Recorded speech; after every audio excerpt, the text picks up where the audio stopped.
أعوذ بالله من الشيطان الرجيم بسم الله الرحمن الرحيم نحمده ونصلي على رسوله الكريم وعلى آله الطيبين الطاهرين المعصومين المظلومين الميامين أما بعد فأعوذ بالله من الشيطان الرجيم بسم الله الرحمن الرحيم میں ابتدائے سخن کرتا ہوں دامر محشر کے نام سے میں اس سے کلام کرتا ہوں کہ آفرین گوہر پاش نام سے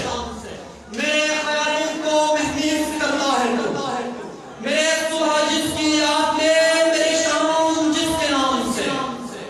یہ اسی کا کرم ہے میری ذات پر میں آج جو محفر پیارے ہوں صدر جلسہ جناب سید مرتضی موسوی صاحب مہمان خصوصی جناب پروفیسر علامہ سید بشارت حسین الموسوی صاحب فخر علماء استاد الاساتذہ علامہ شیخ حسین علی صاحب محسن نقاشیہ عالم بابل علامہ شیخ محسن شرقی صاحب علماء اکرام سادات اعظام والسامعین اکرام السلام علیکم ورحمۃ اللہ وبرکاتہ سب سے پہلے میں آپ تمام مومنین کو یوم ولادت باسعادت حضرت علی بن ابی طالب و حضرت امیر کبیر سید علی حمدانی جن کی گہرائیوں سے بہت بہت مبارکباد پیش کرتا ہوں ساتھ ہی آپ تمام مومنین کو ظہور ولایت کانفرنس میں خوش آمدید کہتے ہیں تاریخ انسانی میں بڑی بڑی ہستیاں اور شخصیات گزری ہیں جنہوں نے تاریخ پر انمٹ نقوش چھوڑے ہیں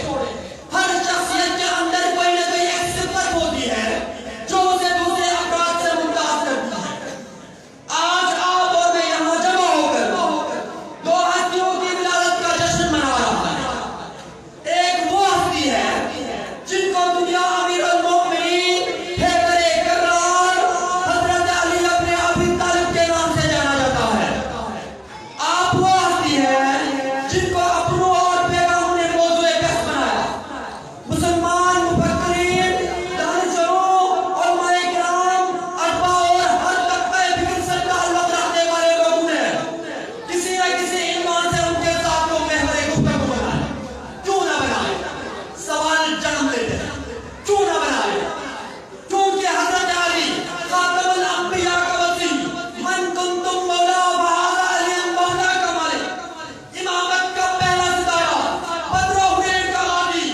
فاتح خیبر نفس پیغمبر امام الاولیاء صدیق اکبر فاروق اعظم نفس پیغمبر خلیفہ رسول ہادی امت ساقی کوثر ایمان کل صاحب اللولا مشکل کشا شیر خدا حسد اللہ غالب